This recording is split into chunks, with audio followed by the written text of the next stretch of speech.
Waalaikumsalam warahmatullahi wabarakatuh. Halo semuanya, welcome to Podidi Podcast Pendidikan. Di sini saya bersama Kang Fadil Salam, duduk di sini sebagai moderator, dan depan saya ada Ustazah Finat sebagai narasumber. Baiklah Ustazah, mari kita langsung ke pertanyaannya. Halo Ustazah, selamat siang. Apa kabarnya Ustazah? Juga Bintang, selamat siang. Alhamdulillah, kabar Ustazah baik-baik saja.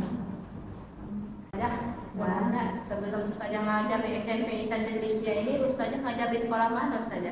Sebelum di sini Ustazah ngajar di FTS Ajidin. FTS Ajidin itu tepatnya di Pasar 5, depan sekolah Marina, tidak jauh juga dari sekolah SMP IT ini. Terus Ustazah masuk ke sekolah ini dari tahun berapa Ustazah? Dari tahun 2021 di bulan 7, tepatnya pada tanggal 18 Juli hingga saat ini alhamdulillah Ustazah masih diterima dan bekerja sebagai pendidik di SMP IT Insan Cendekia Indonesia. Lama Ustazah. Nah, perangkat Ustazah apa saja Ustazah di sekolah ini Ustazah? Ustazah di sekolah SMP IT ini menjabat pertama sekali sebagai pembina OSIS. Kemudian untuk tahun ini diangkat kembali menjadi Wakasis sebagai wakil kesiswaan SMP IT Insan Cendekia Indonesia. Jadi Ustazah kayak mana Ustazah tanggapan Ustazah tentang diadakannya podcast ini Ustazah? Tanggapan Ustazah diadakan podcast ini cukup menarik ya, dan juga banyak sisi positifnya. Terutama yang pertama kali itu dari sisi positifnya sekolah SMP IT Insan Cendekia Indonesia mulai dikenal oleh masyarakat luas, apalagi sudah mempunyai akun di YouTube ya, di channel YouTube, dan alhamdulillah mudah-mudahan banyak subscriber atau banyaklah yang mengikuti dan mengetahui perkembangan tentang SMP IT Insan Cendekia Indonesia Medan. Kalau gitu Ustazah kan pernah menjabat sebagai Ustazah pembina OSIS kan Ustazah? Iya. Nah itu gimana Ustazah tanggapan Ustazah tentang OSIS Ustazah? Untuk OSIS dari pertama kali hingga saat ini Ustazah jabat, alhamdulillah OSIS di tahun ini itu banyak peningkatan. Ya, banyak sekali peningkatan. Contohnya, dulu di OSIS sebelumnya kita tidak ada program-program seperti misalnya untuk saat ini program berenang, ada program khatam Quran, program apalagi ya kira-kira yang program pelaksanaan acara-acara hari besar keagamaan. Itu juga OSIS dulu juga melaksanakan acara hari-hari besar keagamaan itu seperti Maulid, Isra Mi'raj. Kemudian ada program mengunjungi tempat-tempat museum, atau yang baru-baru ini kita laksanakan yaitu ke Taman Candika, Museum Perkebunan. Kemudian ada lagi kita study tour, dilanjutkan kembali dengan bakti sosial ya. Bakti sosial itu tidak hanya di sekolah kita, tetapi juga kita laksanakan di masjid, khususnya di Masjid Nur Hidayah yang ada di depan sekolah kita. Kemudian khatam Quran yang baru kita laksanakan juga. Ada juga program buka bersama dengan guru-guru SMP IT beserta kepala sekolah dan siswa-siswi SMP IT itu sendiri. Dan untuk yang akan kita laksanakan dalam waktu dekat ini program berenang. Berenang itu kita ambil di tempat-tempat yang berbeda ya. Untuk pertama kali berenang kita itu kita laksanakan di Tirta Mas, kemudian Waterland Tamora. Ini yang udah ketiga kalinya kita akan merasakan renang di Bintang Johor.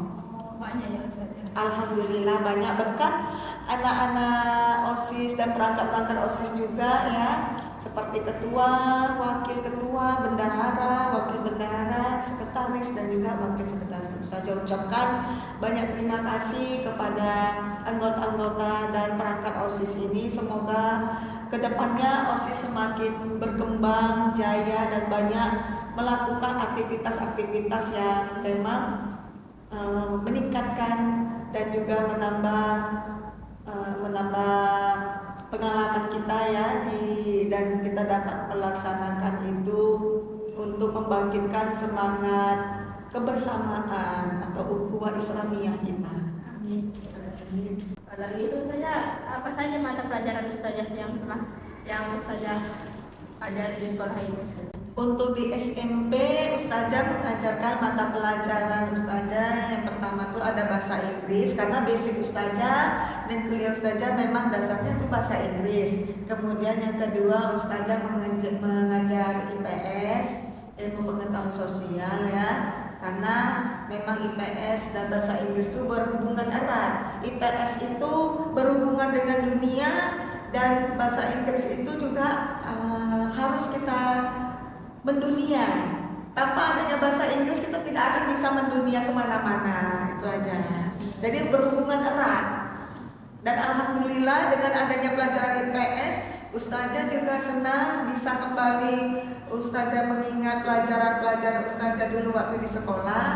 Dan dengan adanya IPS Ustazah bisa tahu tentang perkembangan dunia dan juga negara-negara yang mana berkembang dan mana negara-negara yang memang lagi membutuhkan bantuan ataupun yang hal-hal lainnya. Gitu ya. Jadi Ustazah, semisalnya Ustazah setelah selesai ngajar di sini, Ustazah apa yang Ustazah lakukan Ustazah? Setelah selesai mengajar di sini, pulang dari ngajar atau setelah tidak mengajar lagi di sini? Mengajar lagi. Oh, seandainya Ustazah tidak mengajar lagi, Ustazah pasti akan sedih karena Ustazah banyak kenangannya di SMP IT ini. Jadi Ustazah sebisa mungkin kalau bisa Ustazah mengajar seterusnya sampai maut yang memanggil Ustazah. Kalau bisa Ustazah sebelum menutup mata, Ustazah masih tetap mengajar di SMP IT ini. Karena feeling Ustazah, SMP IT ini banyak memberikan pengaruh yang baik, terutama untuk Ustazah sendiri, untuk siswa-siswa yang Ustazah ajarkan, dan juga untuk masyarakat ataupun orang lain yang memang butuh dunia pendidikan yang berbau Islami, berakhlak mulia dan melahirkan siswa-siswi dan anak-anak yang cerdas, Islami, berakhlak mulia sesuai dengan semboyan SMP IT, Insan Cendekia Indonesia, cerdas, Islami, berakhlak mulia. Bagaimana pendapat Ustazah tentang anak-anak yang misalnya nakal gitu Ustazah? Untuk anak-anak nakal saat ini Ustazah sudah maklum ya, karena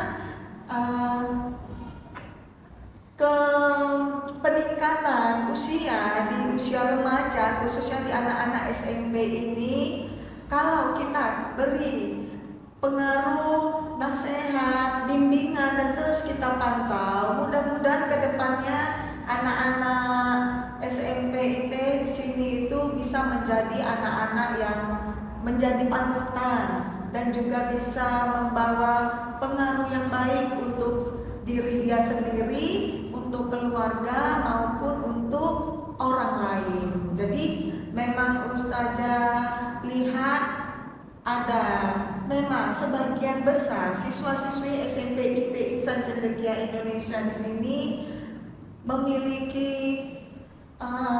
akhlak yang mulia, kemudian juga memiliki prestasi dan juga memiliki adab sopan santun yang tinggi yang sesuai diharapkan oleh orang tua ataupun guru seperti Ustazah sendiri dan juga orang lain. Jadi nakal itu bukan karena dia bukan karena itu suatu kejahatan atau kriminal. Nakal itu karena dia memang bisa bergejolak ya, semangatnya itu kadang melakukan kebaikan, kadang juga melakukan yang tidak sesuai, tetapi masih bisa kita bina dan juga masih bisa kita arahkan untuk menuju ke jalan yang lebih baik lagi. Jadi nakal bukan kriminal, tetapi perkembangan usia yang semakin meningkat, khususnya di tingkat SMP yang kita kenal selama ini dengan pubertas. Baik saja, kalau tadi kan tentang yang nakal saja. Iya. Terus bagaimana pendapat saja tentang anak-anak yang baik itu saja?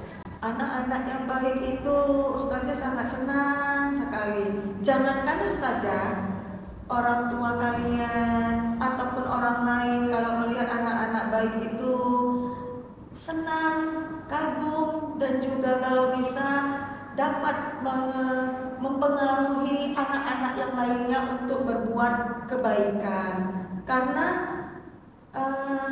sebaik-baiknya kita hidup itu di dunia, kita harus bermanfaat untuk orang lain supaya orang lain juga dapat melakukan kebaikan yang lebih seperti yang kita lakukan.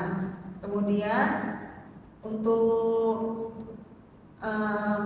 anak-anak baik juga Ustazah doakan semoga kalian itu dapat menjadi anak-anak yang sukses, anak-anak yang disayang, dan juga anak-anak yang dapat maju dan nantinya di kemudian hari. Itu pesan Ustazah. Nah, Ustazah dulu pengennya di pesantren, tetapi orang tua menyuruh Ustazah ke sekolah yang memang banyaklah siswa-siswinya yang memang memiliki pengetahuan yang tinggi. Hanya Ustazah masukin di negeri itu dulu. Jadi alhamdulillah sampai sekarang Ustazah bisa menjadi guru sesuai harapan Ustazah. Itu aja. Setelah tamat SMA, kira-kira mau melanjutkan kuliah atau mau langsung bekerja atau membuka usaha, itu coba bisa diceritakan. Tergantung ya saja, kalau misalnya kuliahnya masih di Medan, awak mau lanjut kuliah saja. Tapi kalau misalnya nggak di Medan, nggak mau saja. Ada rencana mau ke luar kota untuk beberapa tahun ke depan? Kalau kata orang tua sih saja ada saja, tapi Kemana? awak nggak mau saja. Kemana itu kira-kira? Ke Jakarta saja. Kenapa orang tua pindah tugas di sana? Nggak ada semua kuliah di sana. Oh, kuliah di sana. Orang tua pintar di Medan. Iya. Banyak kuliah di Medan yang bagus, Cikapai jauh-jauh ya kan. Kayak di Medan ini USU, Unimed, UIN. Kalau bagusnya awak sih nggak apa-apa saja, tapi kalau jauhnya itu saja khawatirnya nanti kalau misalnya orang tua terjadi. Lain kayak Ustazah moderatornya. Sing kita narasumber ya. Karena kan anak kuliah kan saja uangnya sedikit saja, apalagi akhir bulan saja. Kata siapa? Ustazah anak kuliah loh dulu. Tapi Ustazah dulu anak kuliahnya uangnya banyak. Satu, sambil kuliah Ustazah sambil bekerja. Nah, bekerja sambil kuliah. Kemudian kita pinter, punya kepintaran bintang. Teman-teman kuliah kita minta tolong ngerjakan tugas. Akhirnya dia bukan Ustazah yang meminta, tetapi mereka terima kasih mereka. Seperti misalnya pembuatan. Kalau anak kuliah itu kan tugasnya itu buat menjilid-jilid seperti skripsi gitu ya kan? Oh, skripsi. Yang buku tebal itu buatan anak-anak kuliah kalau udah tamat. Ya, itu dia. Jadi kalau kita punya keahlian, kepintaran, kita bisa memiliki uang lebih. Jangan ditakutkan. Yang punya uang dikit itu karena dia nggak mau mengembangkan bakat dia, itu aja. Ustazah anak kuliah, jadi Ustazah pengalaman saya dulu selama kuliah itu memegang uang tanpa meminta uang orang tua. Itu dia. Tanpa meminta uang orang tua kita bisa kuliah dengan biaya kita sendiri. Terima kasih atas jawaban Binta yang udah Ustazah tanya-tanya ya kan. Saya juga terima kasih saja Ya, sama-sama. mau hadir ke podcast ini saja. Iya. Dan dari kami, assalamualaikum warahmatullahi wabarakatuh. Waalaikumsalam warahmatullahi wabarakatuh.